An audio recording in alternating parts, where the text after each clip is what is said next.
오늘 말씀은 지킴에서 증인으로, 지킴에서 증인으로 라는 말씀으로 말씀 전하겠습니다. 할렐루야. 예수님 부활하셨습니다. 예수님께서 죽음 이기시고 부활하셔서 회개하고 예수님 믿는 자마다 영원한 생명을 선물로 주셨습니다. 또 누구든지 주님께서 친히 부활함을 우리의 몸에 두셔서 우리가 항상 주님을 바라볼 수 있도록 하여 주셨죠. 오늘 이 부활주일 예배를 드리는 모든 분들에게 예수 그리스도의 생명과 부활 소망이 함께 하시기를 축복합니다. 예, 아멘. 예수님께서 십자가의 죽음을 당하시고 무덤에 안장되셨습니다. 제자들은 너무 낙심이 되어서 예수님께서 부활하신다는 약속조차 잘 기억하지 못했던 것 같습니다. 누구도 예수님 무덤 근처에 있는 사람은 없었죠. 그런데 오히려 대제사장과 바리새인들은 예수님이 부활하신다는 말씀을 기억하고 있었습니다. 그래서 빌라도에게 예수님의 무덤을 지킬 경비병을 세워달라고 요청하지요. 함께 27장 63절과 64절 말씀 함께 봉독해 보도록 하겠습니다. 시작. 주여, 저 속이던 자가 살아있을 때에 말하되 내가 사흘 후에 다시 살아나리라 한 것을 우리가 기억하노니 그러므로 명령하여 그 무덤을 사흘까지 굳게 지키게 하소서. 그의 제자들이 와서 시체를 도둑질하여 가고 백성에게 말하되 그가 죽은 자 가운데서 살아났다 하면 후의 속임이 전보다 더 클까 하나이다 하니.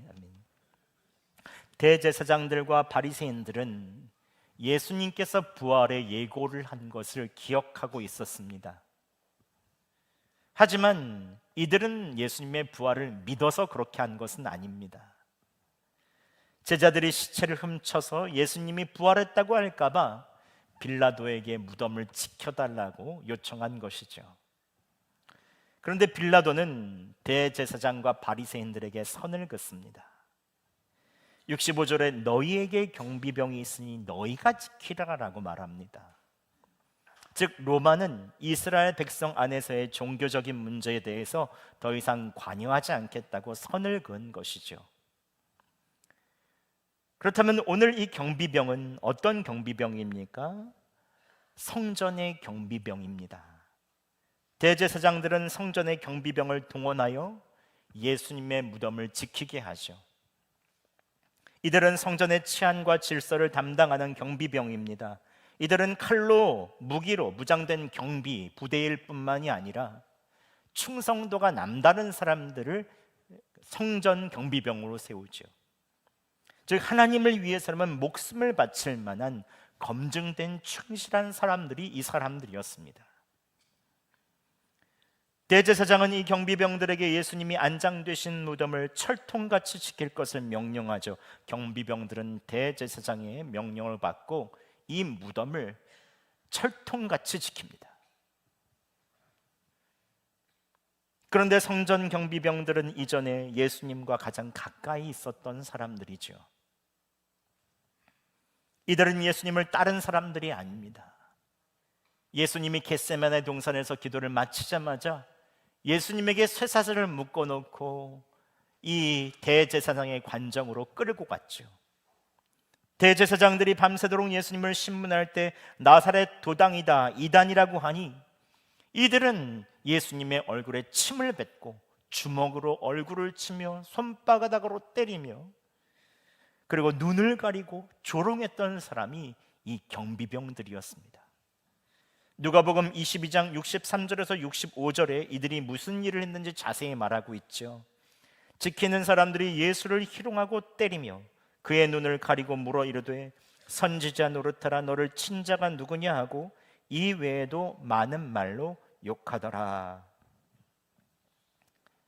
어떻게 보면 경비병들도 생각해보면 불쌍한 사람들이죠.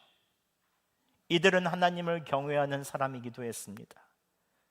하지만 대제사장이 예수님께 죄를 뒤집어 씌워 죽이려고 하는지도 모르고 그것이 하나님을 위한 충성의 길이라고 믿고 하나님의 아들이신 예수님께 하지 못할 짓을 한 것입니다.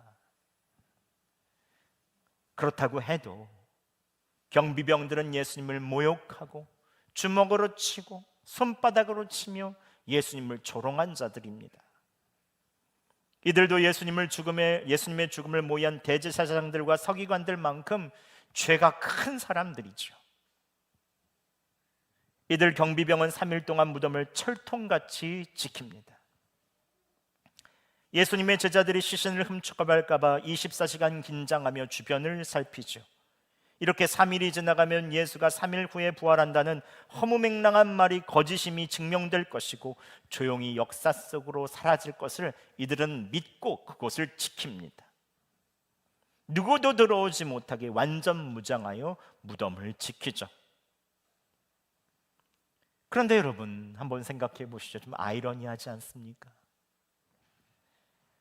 예수님을 사랑하는 제자들은 예수님 돌아가시고 나서 낙심하여 부활을 기억하지도 못하고 지키지도 못하는데, 오히려 예수님을 적대시하는 대제사장들과 바리새인들은 그 말을 기억하고 경비병을 배치하여 부활하실 예수님을 지키고 있으니 이게 얼마나 역설적인 일입니까? 여러분은 그런데 어떤 일이 벌어집니까? 예수님 약속하신 대로 예수님께서 부활하십니다. 경비병들이 철저히 지켰음에도 불구하고 예수님이 부활하시죠. 안식 후 첫날 무덤 안쪽에서 일어나 무덤 바깥쪽으로 나옵니다.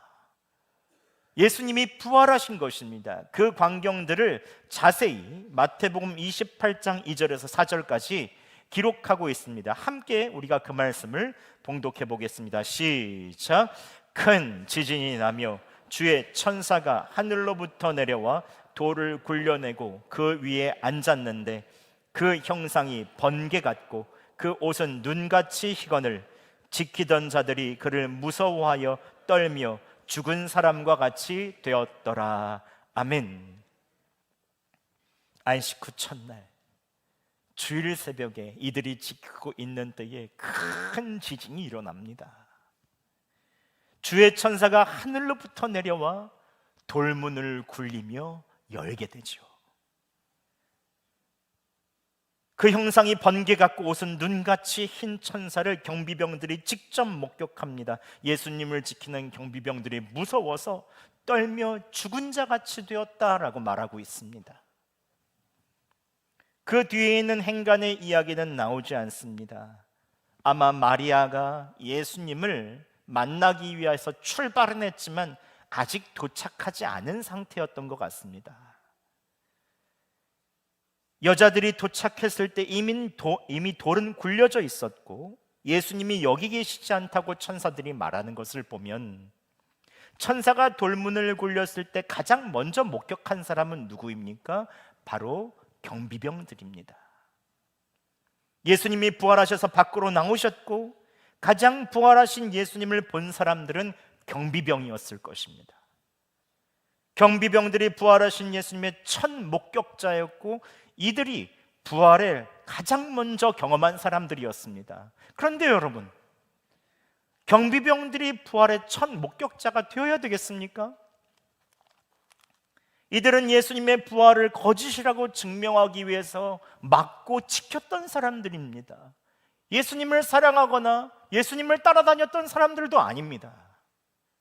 게다가 예수님을 그토록 침을 뱉고 잔인하게 때리고 조롱하며 핍박했던 사람들입니다. 하나님께서 이들에게 부활의 영광을 보여주시면 안 됩니다.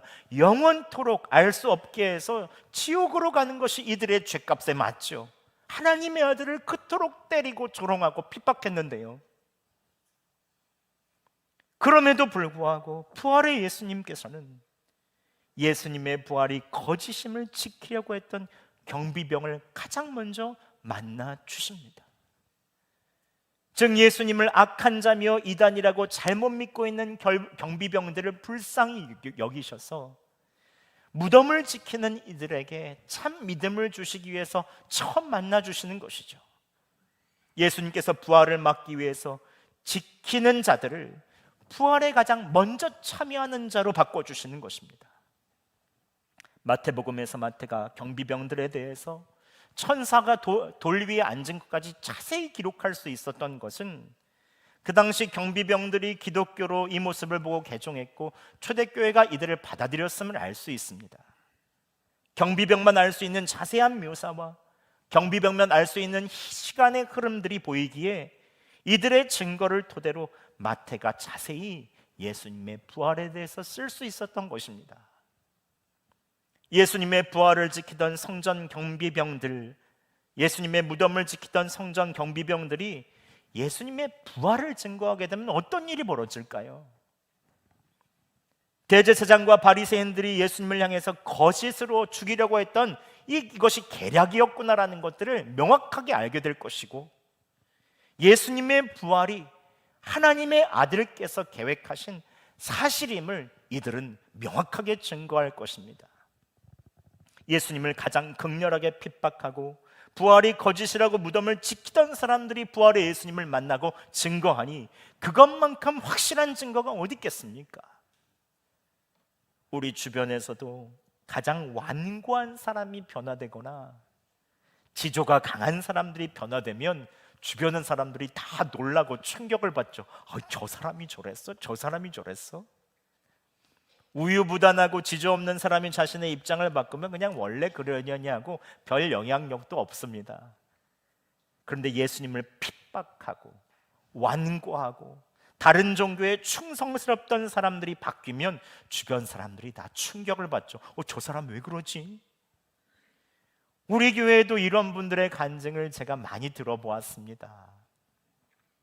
과거에 젊을 때 불교에 심취했었고 어떤 분들은 남녀호랭교를 그렇게 철저하게 믿었고 나 자신을 믿으라고 했던 그렇게 완고했던 분들이 예수님을 만나고 180도 바뀌는 분들이 있었습니다. 특별히 질병과 고난과 어려움 속에서 다시 살려주시는 부활의 예수님을 만날 때 우리의 마음이 녹아지고 변화되는 것을 볼 수가 있습니다. 배우자나 다른 가족들을 예수님 만나지 못하도록 지키며 성경책까지 찢었던 분들이 예수님을 증거하는 사람으로 바뀌니 다른 사람들이 다 놀라는 거죠. 이분들이 만난 부활의 예수님, 이분들이 자신이 만난 부활의 예수님을 증거하면 그 영향력은 훨씬 더 커지는 것입니다. 초대교회는 이렇게 대제사장의 경비병들처럼 부활의 주님을 만나고 변화된 사람들이 정말로 많았습니다. 그 대표적인 사람이 사도 바울이죠. 교회를 핍박하고 스데반을 죽이는 데 앞장섰던 이 사도 바울이 다메섹 도상에서 부활의 예수님을 만납니다. 사울아, 사울아, 네가 어찌 나를 핍박하느냐? 나는 네가 핍박하는 예수다라고 말씀하시면서 예수님 부활의 주님께서 그를 만나 주시니 그에 있는 굳었던 마음이 녹아지며 그가 핍박자에서 예수님을 증거하는 증인으로 바뀌게 되는 것입니다. 부활의 예수님께서는 부활의 장엄함을 누리고 받을 자격이 없는 자에게 부활을 선물로 보여주시죠. 그리고 예수님을 증거하게 하시는 것입니다. 또한 오늘 이 사건은 우리에게 소망을 줍니다. 아무리 예수님 믿자고 권면해도 고집스럽게 얘기하고 절대로 난 예수님 안 믿는다, 교회 안 온다고 하며 예수님을 조롱하기까지 하는 분들이라도 부활의 예수님께서 만나주시면 경비병처럼 예수님을 두려워하고 죽은 자처럼 바뀌며 다시 한번 증인으로 바뀔 수 있다는 것입니다. 여러분 주변에 너무 고집스러워서 변하지 않을 것 같은 분들이 계십니까? 또 배우자, 여러분의 자녀, 여러분의 직장의 동료, 친구들 중에 이 사람은 진짜 예수 안 믿겠다, 완고하고 자가 강한 사람들이 있습니까? 그런데 그런 사람들일수록 부활의 주님 만나면 더 크게 사용되고 하나님이 그를 귀하게 사용하여 주십니다. 성경에 그런 사람들이 수많이 있고 우리 주변에도 이런 사람들이 많이 있기에 부활의 주님은 지금도 우리의 소망이 되십니다. 암에 걸린 것도 감사한다라는 책을 쓴 영동 세브란스 암센터 과거의 소장이셨던 암 전문의 이희대 박사님이 있었습니다. 그분은 30년 동안 암 환자를 치료했던 유방암의 명의셨죠. 그는 평생 동안 약물과 수술로 환자들의 암을 지켰던 의사였습니다. 그런데 이 이희대 박사님이 자신도 암 4기 진단을 받고 10번이나 암이 재발하는 과정을 통해서 암을 지키는 자에서 예수님을 증거하는 자로 바뀌었다고 합니다. 그 중에 하나가 암을 이기는 방법을 말씀하시는데 살아있는 예배를 드리라 라고 말씀하셨습니다. 예배를 드릴 때 생생하게 살아계신 부활의 예수님을 만나면 내가 죽을 병을 가져도 어떤 상황 속에서도 소망을 가지게 되고 결국 감사하고 기뻐하고 감사하게 된다는 것입니다.